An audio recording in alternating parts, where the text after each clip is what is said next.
संसद के अध्यक्ष जो आदित्य राज जी हैं, माननीय अध्यक्ष महोदय, वो आसन ग्रहण कर रहे हैं। महोदय,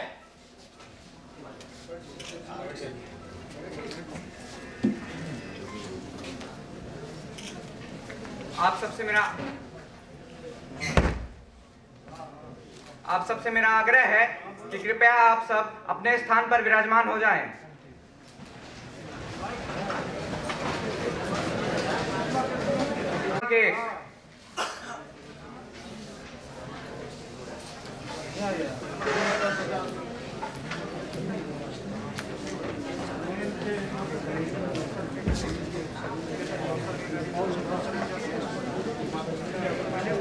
सदन की कार्रवाई शुरू की जाती है। अब प्रश्नकाल होगा। प्रश्न क्रमांक 1।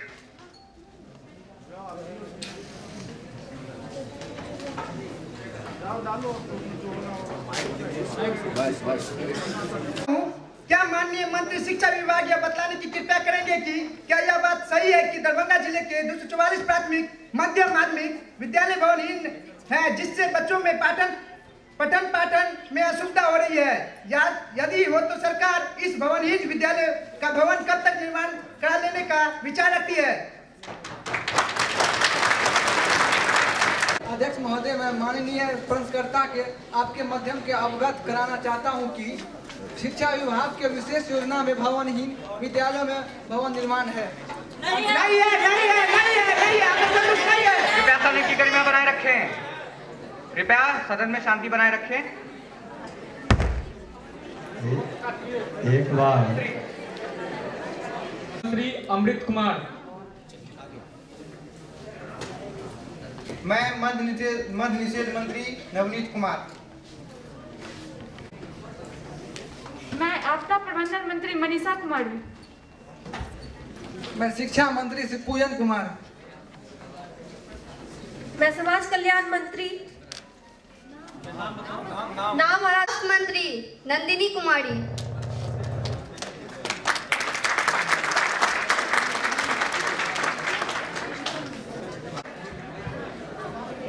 मैं विपक्षी पक्ष से सत्य प्रकाश।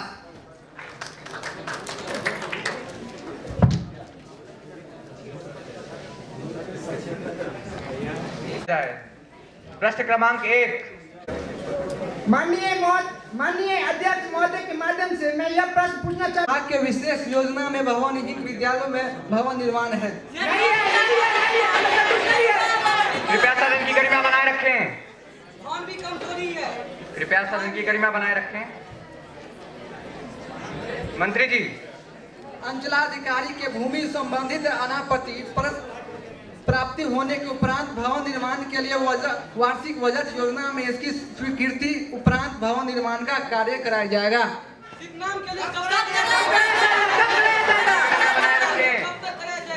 भूलिए मत, आप सदन में है, जनता आपको देख रही है। जनता देख रही है, जनता भी वही जानना चाहती है कि सरकार कब तक करेगी। ये क्रोध आपको शोभा नहीं देता है। आप एक मंत्री हैं। प्रश्न क्रमांक 2 पूछा जाए। के माध्यम से यह प्रश्न पूछना चाहता हूँ कि क्या माननीय मंत्री जी शिक्षा विभाग यह बतलाने की कृपा करेंगे, क्या यह बात सही है कि दरभंगा जिला के प्राथमिक एवं माध्यमिक विद्यालयों में पुस्तकालय नहीं है, जिससे बच्चों को पठन पाठन में असुविधा हो रही है? यदि हाँ तो सरकार इस सभी विद्यालयों में पुस्तकालयों की स्थापना करने का विचार रखती है? यदि हाँ तो कब तक, नहीं तो यदि हाँ तो कब तक, नहीं तो क्यों?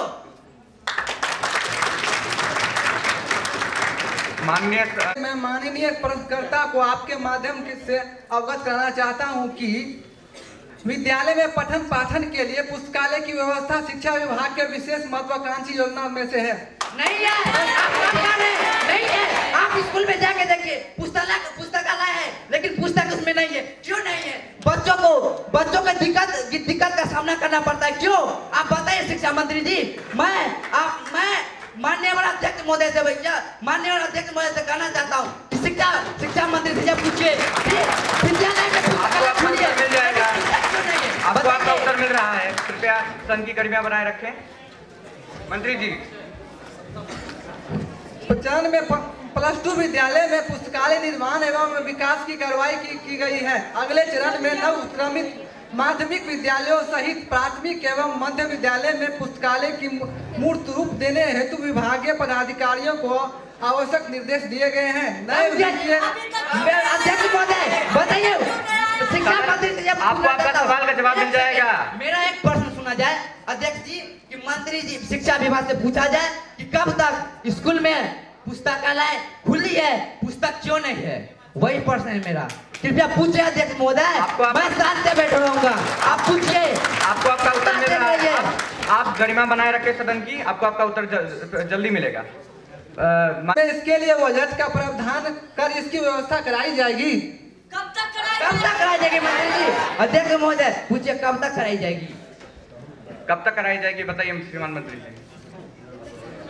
इसके लिए वित्तीय वर्ष में इसकी बजट का प्रावधान कर इसकी व्यवस्था कराई जाएगी आने वाले वित्तीय वर्ष में। अभी क्यों नहीं हो सकता है मंत्री जी? अध्यक्ष महोदय पूछिए अभी क्यों नहीं हो सकती है? क्या इंसान बच्चों की शिक्षा नहीं होगी? प्रश्न क्रमांक 3 पूछा जाए। आप सदन में माननीय अध्यक्ष के द्वारा ये प्रश्न पूछना चाहता हूं कि क्या माननीय मंत्री आपात प्रबंध विभाग यह बतलाने की कृपा करेंगे कि क्या यह बात सही है और कि दरभंगा की अधिकांश भाग प्रत्येक वर्ष बाढ़ की त्रासदी झेलता है? क्या यह बात सही है कि प्रत्येक वर्ष आने वाली बाढ़ के कारण फसलें बर्बाद हो जाती है? यदि उपयुक्त खंडों के उत्तर स्वीकारात्मक है तो सरकार दरभंगा को बाढ़ से बचाने के लिए कौन सा कदम उठाने को विचार रखती है? आदरणीय महोदय, मैं माननीय प्रश्नकर्ता को आपके माध्यम से अवगत कराना चाहती हूं कि दरभंगा जिला को बाढ़ की त्रासदी से बचाने के लिए सुधारात्मक बाढ़ की कार्रवाई की जा चुकी है। अध्यक्ष महोदय, मैं आपको बताना चाहता हूं कि प्रति वर्ष दरभंगा जिले में बाढ़ आती है और उस बाढ़ में न जाने कितने आदमी, पशु, पक्षी सभी मरते हैं, लेकिन कुछ भी नहीं कराया जाता। और ये सिर्फ आज की बात नहीं है, ये आजादी से पहले लेकर अभी तक आपको आपका उत्तर मिल रहा है। मंत्री 100 साल से क्या कर रहे थे? इतने वर्षों आजादी के बाद भी कुछ नहीं कर पाए, तो आप क्या करेंगे? आपको आपका उत्तर मिल रहा है। श्रीमान वर्तमान में माननीय मुख्यमंत्री श्री नीतीश कुमार के द्वारा दिनांक 16/12/2021 को कुशेश्वर स्थान प्रखंड में बाढ़ की त्रासदी से बचने हेतु नहर उन्नयनीकरण और विभिन्न बड़े बड़े जल स्रोतों से गुजरने वाले सड़कों पर पुल का निर्माण कराए जाने की योजनाओं की स्वीकृति दी जा चुकी है। साथ ही विभिन्न नदियों के उन्नयनीकरण की भी योजना बनाई जा रही है। बांध की ऊंचाई बढ़ाते उसे बढ़ाव से बांध के लिए उस पर सड़क निर्माण का कार्य कराया जा रहा है। धन्यवाद। महोदय जी, मैं आपको बताना चाहता हूं, दरभंगा जिला में करीब 5 सालों से एक भी सड़क ठीक से नहीं बनाया जा रहा है। बनाया भी जाता है तो बहुत कम क्वालिटी का सीमेंट यूज होता है। क्या कर रहे हैं यहाँ पे कुशेश्वर स्थान में?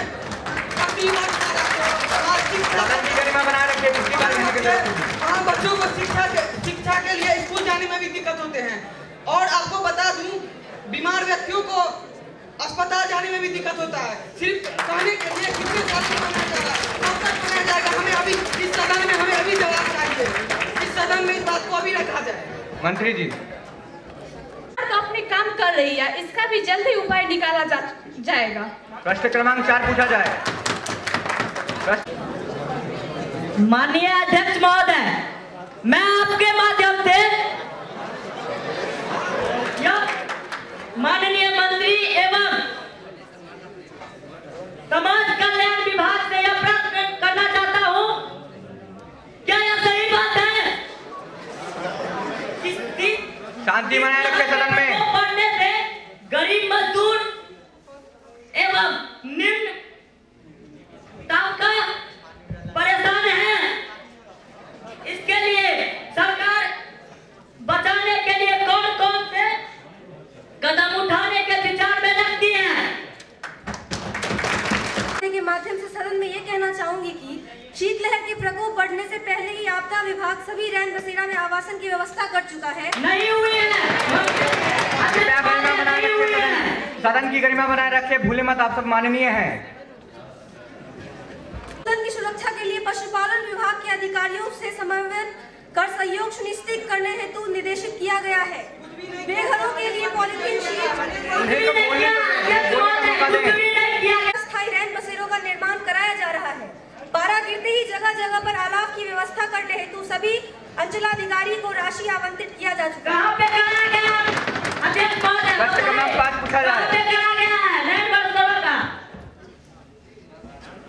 प्रश्न क्रमांक 5 पूछा जाए और आप सब भूले नहीं कि पूरी बिहार की जनता आप सबको देख रही है।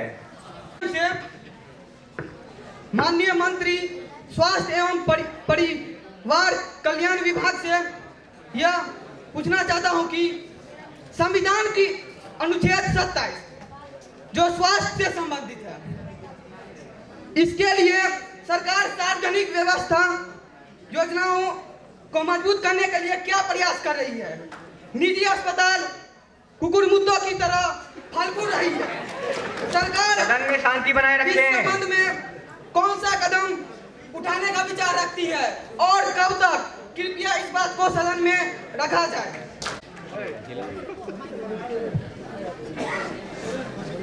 सबसे पहले तो मैं यहाँ उपस्थित आदरणीय अध्यक्ष महोदय को, माननीय मुख्यमंत्री जी को, सभा में उपस्थित सम्मानित सदस्यगण को, सबको मेरा नमन है। माननीय अध्यक्ष महोदय, मैं आपके माध्यम से प्रश्नकर्ता माननीय सही सदन को बताना चाहती हूँ कि स्वास्थ्य के क्षेत्र में भी सरकार की पहल बहुत ही सकारात्मक रही है। सभी सरकारी अस्पताल, स्वास्थ्य केंद्र एवं उप केंद्र में आवश्यक संसाधन मुहैया कराकर स्वास्थ्य सेवा में बेहतर बना दिया गया है। अध्यक्ष महोदय, मैं एक चीज बताना चाहता हूँ कि स्वास्थ्य में हमारे देश का नंबर 119वां है और अगर स्वास्थ्य की व्यवस्था अच्छी है तो मंत्री महोदय खुद क्यों जाते हैं सर प्राइवेट अस्पताल में, वो भी लाखों करोड़ों खर्च करके, वो भी क्यों नहीं जाते हैं? कृपया सदन में शोर न करें। सभी स्वास्थ्य केंद्र में पर्याप्त दवाइयाँ उपलब्ध है। चिकित्सक एवं सदन की गरिमा बनाए रखें। मंत्री महोदया, चिकित्सक एवं अन्य स्वास्थ्य कर्मियों की भी अब कमी नहीं है। एक्सरे सहित सभी प्रकार की जांच सभी स्वास्थ्य केंद्र में उपलब्ध करा दी गई है।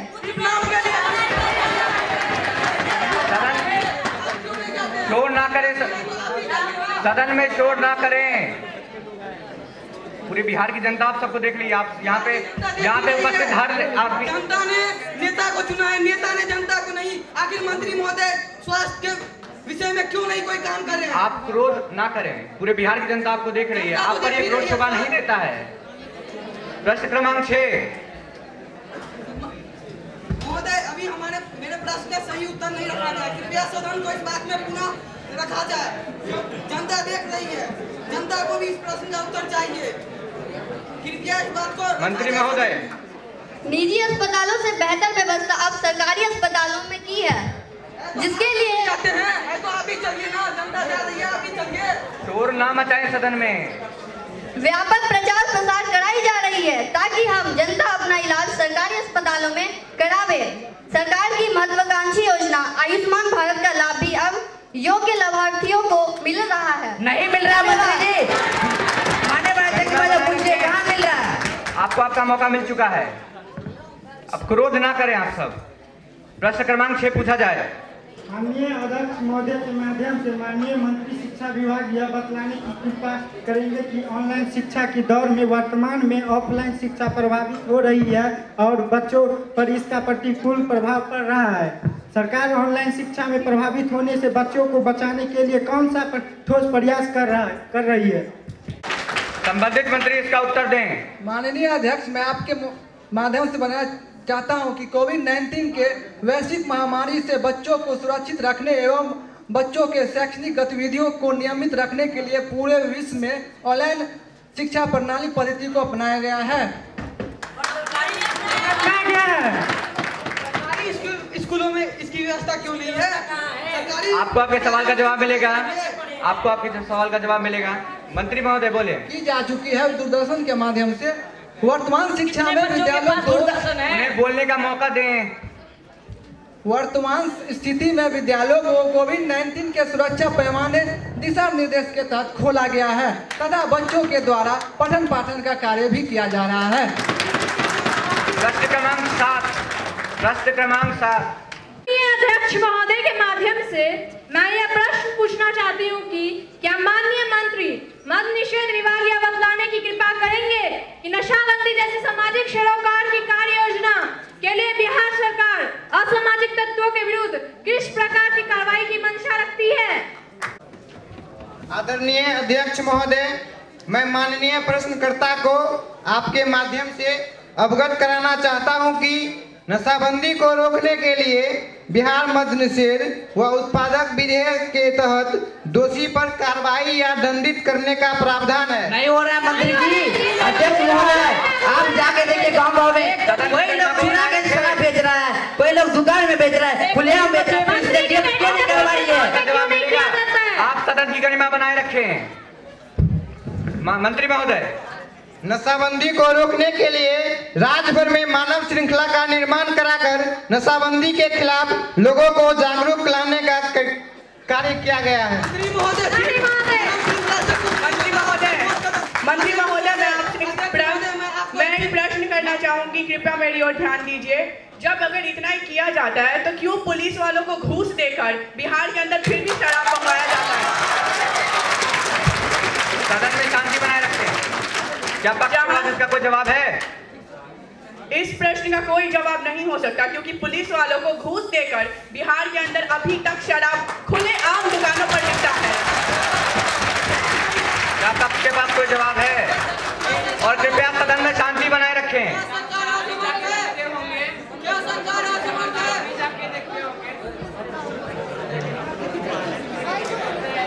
मंत्री महोदय बोले।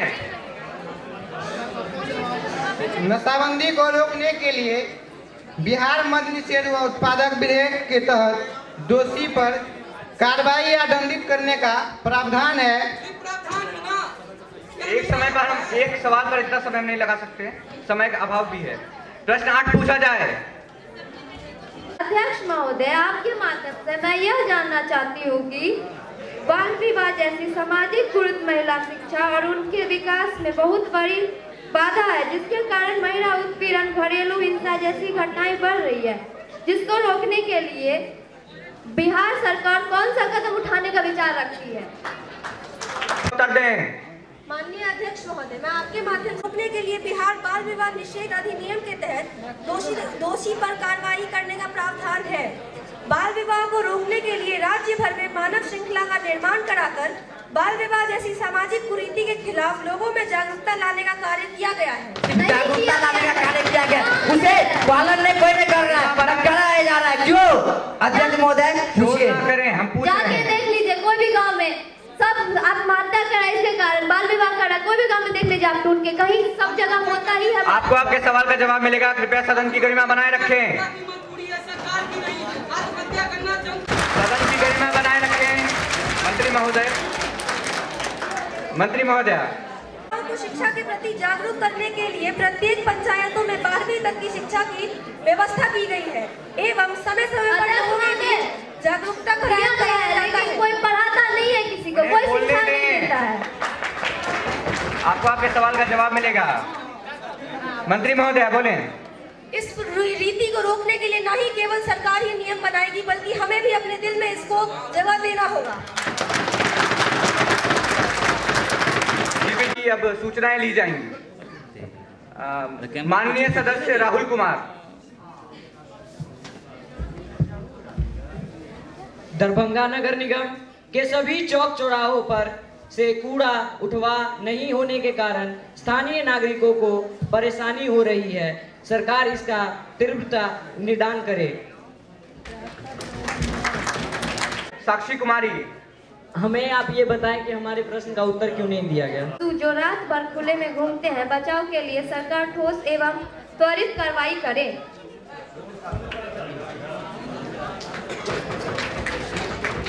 प्रश्न क्रमांक 3 माननीय सदस्य आयुषी। माननीय अध्यक्ष, मैं आपके द्वारा ये कहना चाहूंगी कि दरभंगा नगर निगम के द्वारा नालों की सफाई नहीं हो रही है।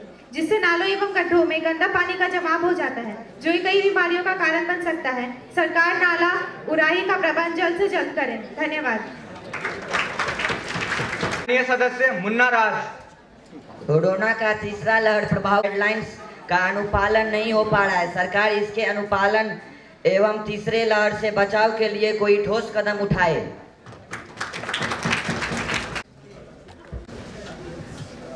दरभंगा महाराज का किला हमारी ऐतिहासिक धरोहर है और समुचित रख रखाव के अभाव में ढहने के कगार पर है। सरकार इसकी मरम्मती, सुरक्षा एवं पर्यटन स्थल बनाने के लिए ठोस कदम उठाए।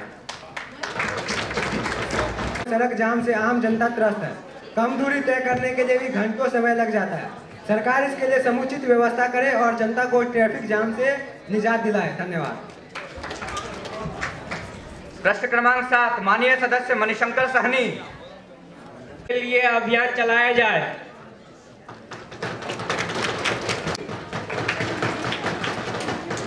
प्रश्न क्रमांक 9 माननीय सदस्य सत्य प्रकाश। सरकार को दई योजना सहित कई सामाजिक योजनाओं का लाभ समाज के अंतिम पायदान पर बैठे व्यक्ति पर ससमय पहुंचाने की व्यवस्था हो। बाल युवा सांसद समाप्त होता है। अगले आदेश तक हम इस सांसद को स्थगित करते हैं। कृपया आप प्रस्ताव लिए जाएंगे। अरे यार माननीय सदस्य ऋतुप्रिया। माननीय अध्यक्ष महोदय, मैं आपका बहुत बहुत धन्यवाद देता हूं कि आपने मुझे कुछ बोलने का अवसर दिया। माननीय अध्यक्ष महोदय, मैं ये कहना चाहता हूं कि दरभंगा जिले में खाद की भारी किल्लत होने से किसानों को बहुत परेशानी हो रही है। दूसरी ओर किसानों को थोक एवं खुदरा दुकानदारों के द्वारा दलाली से इनकी कालाबाजारी की जा रही है। इस कारण यहाँ के किसानों रबी फसल में इसका उपयोग नहीं कर पा रहे हैं और इसमें काफी रोष व्याप्त है। अतः अत्यंत लोकहित में मैं दरभंगा के किसानों को यथाशीघ्र खाद उपलब्ध कराने हेतु सदन के माध्यम से सरकार का ध्यान आकर्षित करता हूँ।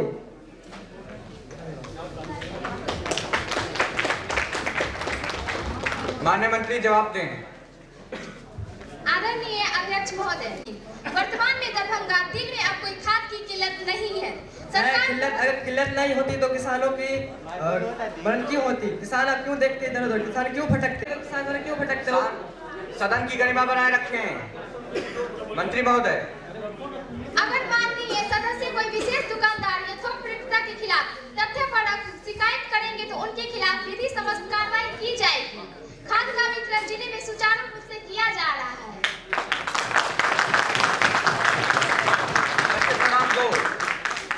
माननीय सांसद पंखुरी रानी। सदस्य पंखुरी रानी।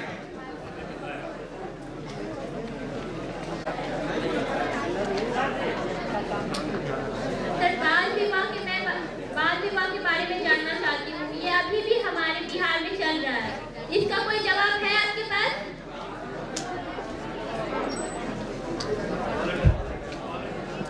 बाल विवाह हमारे राज्य में आज भी चल रहा है, क्योंकि कहीं ना कहीं हमारे दिल भी इस चीज को लेने के लिए मांगते हैं। इसके लिए मैं पहले भी कह चुकी हूँ और अभी भी कह रही हूँ कि हम दोनों पक्ष और विपक्ष को मिलकर अपने दिल से इस कुरीति को हटाना होगा।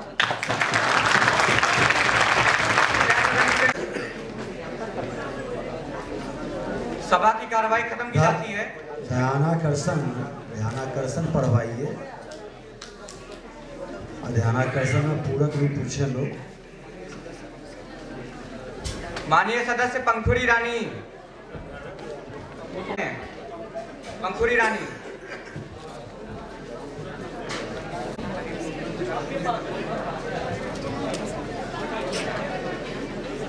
सरकार बाल विवाह नशाबंदी जैसी सामाजिक सरोकारी की कार्य योजना के लिए संकल्पित है और बिहार सरकार की यह बहुत ही महत्वाकांक्षी योजना साबित हुई है।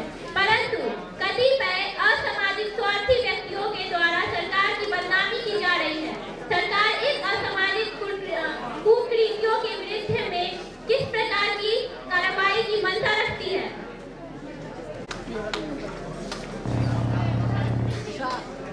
गरीब परिवार इलाज करवाने के लिए महाजनों से सूद पर पैसा उठाते हैं। अपना घर, जमीन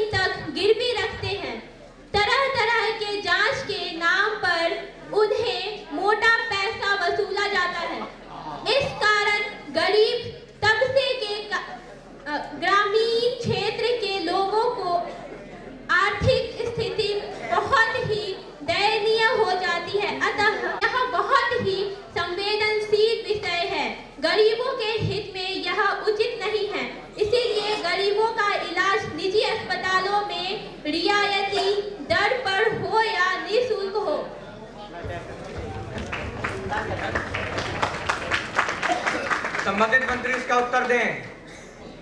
माध्यम से प्रश्नकर्ता माननीय सहित सदन को बताना चाहती हूँ, आयुष्मान भारत योजना के तहत निशुल्क और 5 लाख तक का इलाज माननीय प्रधानमंत्री द्वारा इसकी शुरुआत की गई है, तो पालन क्यों नहीं हो रहा है? हो तो रहा है। इसकी जानकारी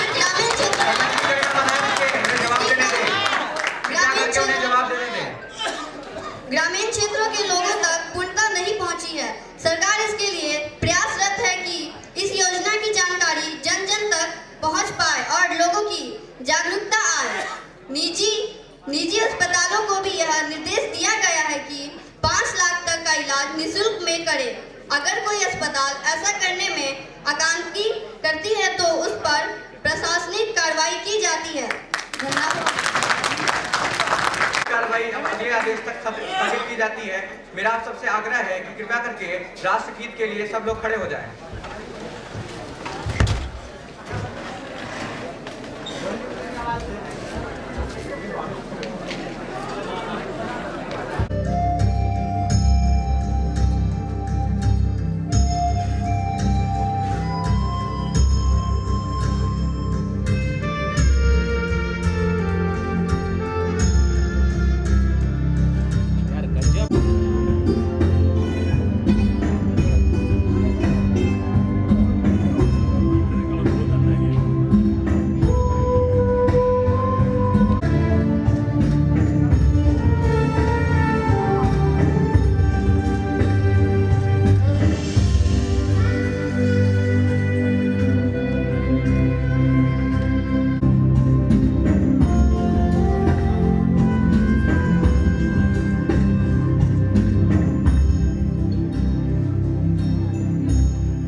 कहाँ से चल रहा है?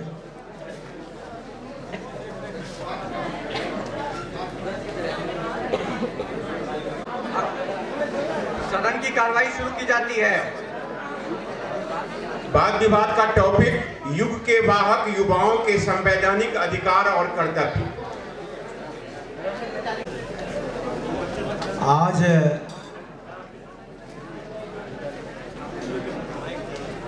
प्रश्नकाल के बाद जो सेकंड पाली शुरू होता है उसमें किसी विषय पर विमर्श होता है, वाद विवाद होता है। तो आज जो विषय दिया गया है वो संवैधानिक अधिकार और हमारा कर्तव्य। संवैधानिक कर्तव्य तो है ही, हमारा नैतिक कर्तव्य भी बनता है अपने राष्ट्र के प्रति। तो इस विषय पर बच्चों का पक्ष और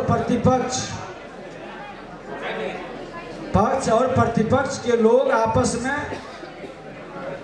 विमर्श करेंगे, तर्क देंगे।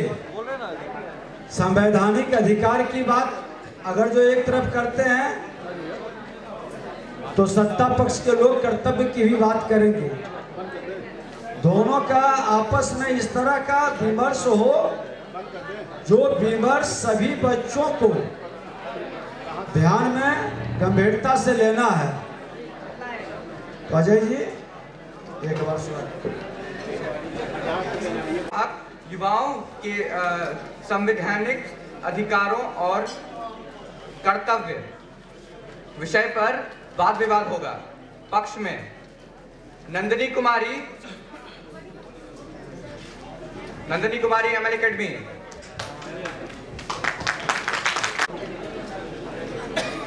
मोबाइल लेके आ गया है सब। मंत्री से कैसे कराओगे? आप बैठ जाइए। सुरुचि कुमारी।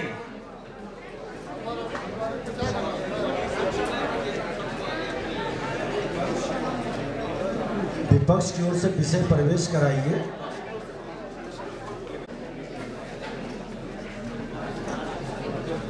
आज के कार्यक्रम में उपस्थित परम आदरणीय अध्यक्ष महोदय, विशिष्ट अतिथिगण एवं संसद में उपस्थित सहपाठीगण, आज मैं युवा पीढ़ी के संबंध में मैं अपना विचार व्यक्त करना चाहता हूँ।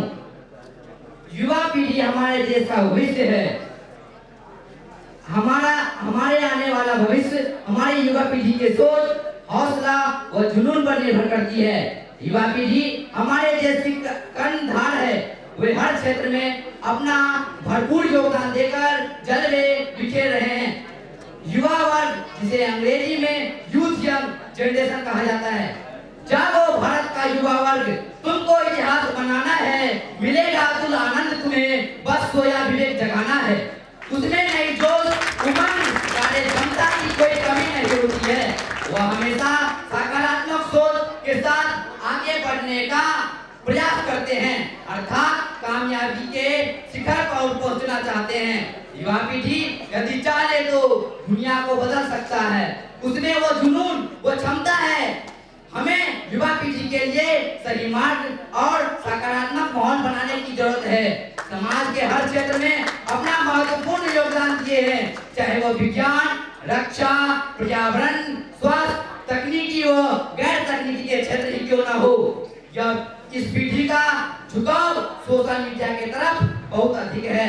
इस पीढ़ी को मीडिया का सदुपयोग और अन्य कार्यों के लिए नियंत्रण रखने की बहुत आवश्यकता है, क्योंकि कभी-कभी युवा वर्ग जल्दबाजी में निर्णय ले लेते हैं, जिसका गलत परिणाम आ जाता है और समाज पर इसका बुरा असर पड़ता है।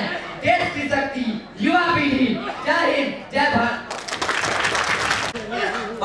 सुरुचि कुमारी। सुरुचि कुमारी। युग के निर्माता, युग के रचयिता तथा युग की युवा वर्ग ही किसी भी राष्ट्र की दिशाओं के धारक है और वाहक भी। बात अगर सबसे बड़े लोकतंत्र की स्थापना करने वाले भारत गणतंत्र की हो, तो युवा शक्ति की प्रखर ज्वाला ही हमारी एकता, अखंडता और संप्रभुता की संरक्षक रही है। युवा ही युग की आत्मा होते हैं, समाज की चेतना होते हैं। बुद्धि व कौशल से संपन्न युवा ही देश की लोकतांत्रिक व्यवस्था का कागजी दस्तावेज है। कर्तव्य देश को विकास यात्रा में युवा के दो पहिए हैं, जिनका संतुलन और साथ साथ चलना ही देश की दिशा व दशा के निर्धारक होते हैं। शिक्षा का अधिकार, स्वतंत्रता का अधिकार, समता का अधिकार, धार्मिक अधिकार, बहुत सारे अधिकार संविधान में निर्दिष्ट हैं, जो कि युवाओं को शक्ति संपन्न बनाते हैं। पर अधिकार अगर स्वतंत्रता हेतु है तो हमें अनिवार्य रूप से स्वास्थ्य तंत्र में कर्तव्य की डोर भी बंधी हुई दिखनी चाहिए। राष्ट्रगान, राष्ट्रध्वज तथा राष्ट्रीय संस्थाओं का सम्मान करना, उनका पालन करना हमारा कर्तव्य है। देश हित व देश की सुरक्षा में लगना हमारा कर्तव्य है। देश की सामाजिक, धार्मिक परंपराओं की का सम्मान, राष्ट्रीय स्थलों व स्मारकों की सुरक्षा तथा देश की पर्यावरण की सुरक्षा का दायित्व भी हमारे संवैधानिक कर्तव्यों की परिधि में है। मैं पूछती हूँ कि जो ललक से एक युवा को 18 वर्ष होते ही मतदान करते वक्त होती है, वही ललक, वही चेष्टा, वही लालसा राष्ट्रीय और संविधान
रचित इन पंक्तियों को युवाओं के लिए स्मरण कर रही हूँ। इस पुष्प का उद्देश्य नहीं शांत भवन में टिक रहना, किंतु पहुँचना उस सीमा पर जिसके आगे राह नहीं। जय हिंद, जय युवा, जय महिला नगरी।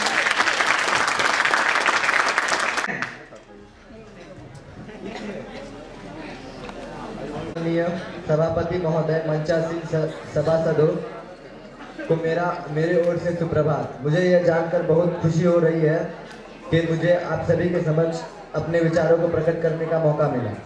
मेरा मानना है कि देश के वीर सपूतों ने जो संविधान बनाया है उसमें कोई त्रुटि नहीं है। बेशक वो बहुत ही मेहनत किए थे इसे बनाने के लिए, उन्होंने बहुत लंबी लड़ाई ली थी और सरकार के कानून भी हमारे हित में होती है, लेकिन हम उसका पालन नहीं करते। भारतीय संविधान में मौलिक अधिकार के अंतर्गत 6 से 14 वर्ष के बच्चों को निःशुल्क शिक्षा प्राप्त करने का अधिकार दिया गया है, लेकिन क्या यह अधिकार भारत के गांव-गांव, घर-घर सर्वसुलभ है? नहीं। मैं जानना चाहता हूं कि ये क्यों नहीं है, क्योंकि कहीं ना कहीं हम अपने कर्तव्यों का सही रूप से पालन नहीं कर रहे हैं। बिना शिक्षा के जीवन में कुछ भी संभव नहीं है। मैं अपने संविधान निर्माताओं को धन्यवाद करना चाहता हूं कि उन्होंने ऐसी अधिकार देश के नागरिकों को दिए। साथ ही देश के तमाम युवा से भी आग्रह करता हूं कि हमारे मौलिक अधिकारों से देश की सभी जनताओं को जागरूक करें और हम सब मिलकर इसका पालन करें तथा करने का आग्रह करें।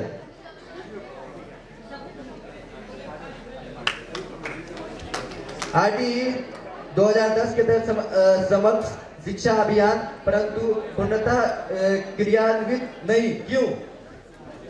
MDM समय पर इलाज संचालन नहीं होना तथा कई घटनाओं जैसे बच्चों को विषाक्त भोजन से जान गंवाना।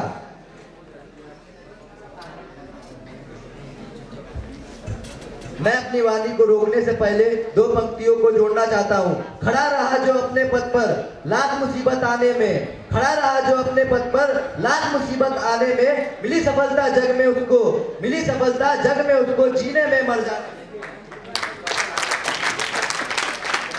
मैं आज के सभा से अपने युवा मित्रों साथियों से विनम्र निवेदन करता हूं कि अपने लिए जिए तो क्या जिए, जीना है तो अपने राष्ट्र गरिमा को अखंड एवं अक्षुण्ण बनाने रखने के लिए संवैधानिक कर्तव्यों का पालन एवं अधिकारों का उचित क्रियान्वयन करें। जय संविधान, जय बिहार। जय संविधान, जय Bihar.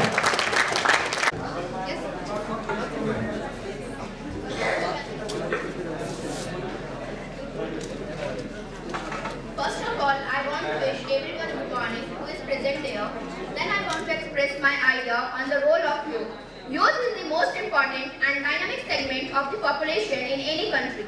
It is believed that developing countries with large growth populations could see tremendous growth provided they invest in the young people's education, health and protect and guarantee their rights.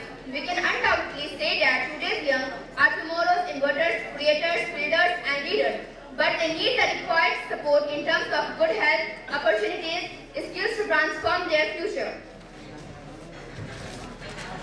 Knowledge and unity speak a lot rather than experience. For instance, a mass protest by a youth in Narwhal Beach, Fort Jarkad is a prominent example of the strength of youth.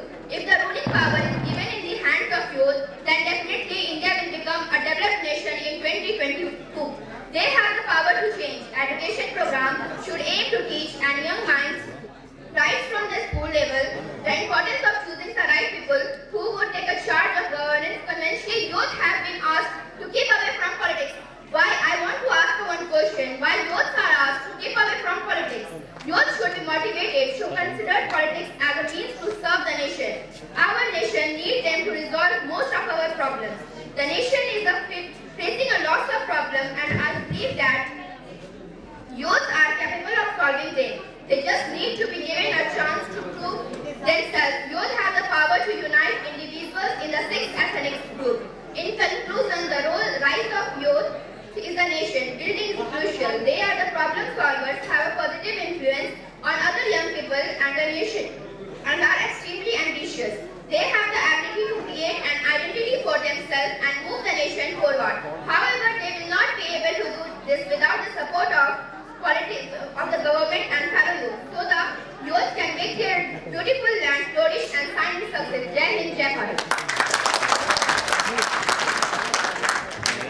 माननीय अध्यक्ष महोदय, मुझे हार्दिक प्रसन्नता हो रही है कि मुझे युग के वाहक युवाओं के संवैधानिक अधिकार और कर्तव्य के विपक्ष में अपना विचार रखने का मौका दिया गया है।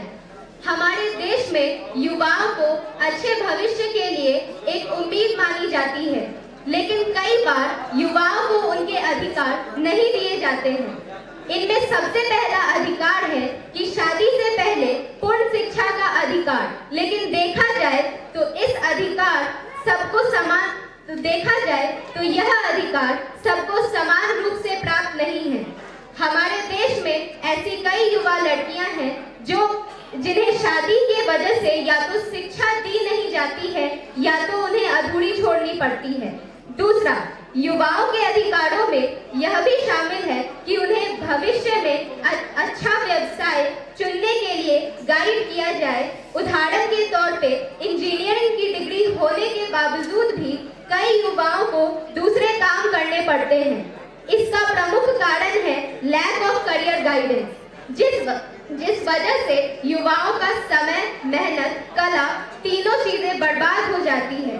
तीसरा, युवाओं के पास यह अधिकार है कि वे अपने पसंद का व्यवसाय चुन सकते हैं, लेकिन हमारे देश में ऐसे कई युवा हैं जिन्हें बचपन में अपनी रुचि का काम न करने देकर शिक्षा का दबाव बनाया जाता है ताकि वे बड़े होकर इंजीनियर, डॉक्टर या वकील बन सके। इनके वजह से उनकी कला निखर नहीं पाती है। धन्यवाद। माननीय विधायक मोहम्मद इरशाद। मंचासीन सभासदी, अतिथिगण एवं देश प्रदेश से आए दर्शक तथा प्रतिभागियों को मेरी तरफ से सुप्रभात। यह बताते हुए मुझे खुशी हो रही है कि हमारे संवैधानिक कर्तव्य हमें अपने संवैधानिक अधिकार के लिए प्रोत्साहित करते हैं। जैसा कि हम जानते हैं कि हम 6 से 14 उम्र के बच्चों के छात्र छात्राओं को शिक्षा प्राप्त करना बेहद जरूरी है तथा उस अधिकार के अनुरूप सरकार के द्वारा सर्व शिक्षा अभियान समग्र शिक्षा का प्रबंधन किया गया है। एक सकारात्मक कदम है। उसके कुछ लाभ हैं, जैसे मुफ्त किताबें, समग्र शिक्षा अभियान, मध्य भोजन से बच्चों को जोड़ना, राष्ट्रीय उपलब्धि सर्व शिक्षा के क्षेत्र में बहुआयामी शोध है। राष्ट्रीय स्तर पर मदरसों एवं बुनियादी संस्थाओं से भी गुणवत्तापूर्ण शिक्षा प्रदान करना, स्कूली शिक्षण में ई गवर्नेंस की मिशन मोड परियोजना से जोड़ना, विद्यालयों से स्वच्छता को बढ़ावा देना इत्यादि। लड़कियों के लिए स्वच्छता साइकिल योजना से सुदूर ग्रामीण क्षेत्रों में भी बालिकाओं के लिए लाभकारी योजना। उच्च शिक्षा के लिए छात्र छात्राओं को स्कॉलरशिप देना, ये भी एक अहम योगदान है। ढांचागत संस्थानिक व्यवस्था, स्वच्छ वातावरण, well qualified teacher and trained teachers also available in school। इन बातों के साथ मैं अपनी बातों को खत्म करता हूँ। धन्यवाद। अब नेता प्रतिपक्ष सत्य प्रकाश इस विषय पर अपनी बातें कहेंगे। इस वाद विवाद करने के लिए धन्यवाद देता हूँ। भारतीय संविधान निर्माताओं ने कई देशों के संविधान को आत्मसात कर अपना संविधान बनाया। इसमें अधिकार और उत्कर्ष को स्पष्ट रूप से परिभाषित किया। कार्य और अधिकार के प्रति जागरूकता की सीख तो हमें परिवार से ही मिलती है, लेकिन कर्तव्यों के निर्वहन को निष्कर्षपूर्व निभाने में श्रेष्ठ बंधक न बने युवाओं में अंत जोश का प्रवाह है। इस जोश के आगे दुनिया की कोई शक्ति नहीं टिक पाती, लेकिन इसे संभालना और सही दिशा दिखाने परिवार, समाज और सरकार की भी जिम्मेदारी है। मैं सरकार से यह अपील करता हूँ कि युवा को कार्यबोध कराने तथा अधिकार प्रश्न वाले के लिए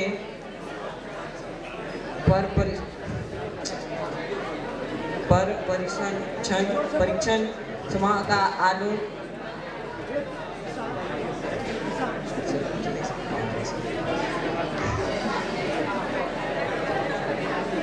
अनुसार से युवाओं की क्षमता का सही दिशा में उपयोग हो सकता है।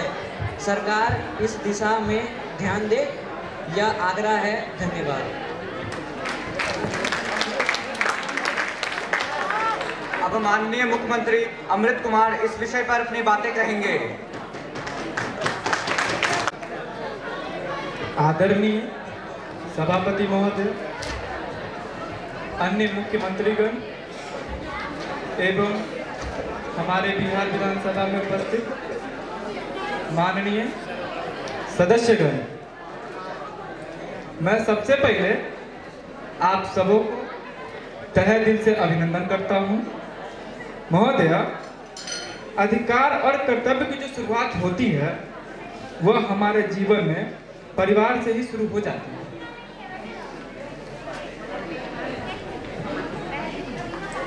माननीय, मैं सबसे पहले आपको युवाओं को संवैधानिक अधिकार कर्तव्य के विषय में सदन में वाद विवाद की इजाजत देने के लिए बधाई देता हूं और इस वाद विवाद में जिन सदस्यों ने अपनी विचार रखे हैं उनका हार्दिक स्वागत करता हूं। मैंने बड़े ध्यान से इन माननीय सदस्यों से विचारों और भुवावों का सुना है। महान संत और विचारक विवेकानंद जी ने 19वीं सदी में यह भविष्यवाणी की कि 21वीं सदी भारत का होगा और भारत विश्व गुरु बनेगा।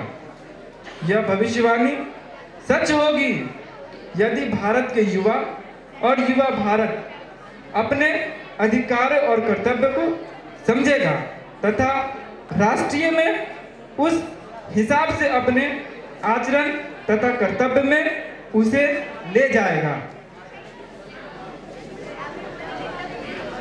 युवाओं पर ही देश का दारोमदार है। हम अपने अधिकार की बात करते हैं पर कर्तव्य भूल जाते हैं। ऐसा करने से हमें समाज, परिवार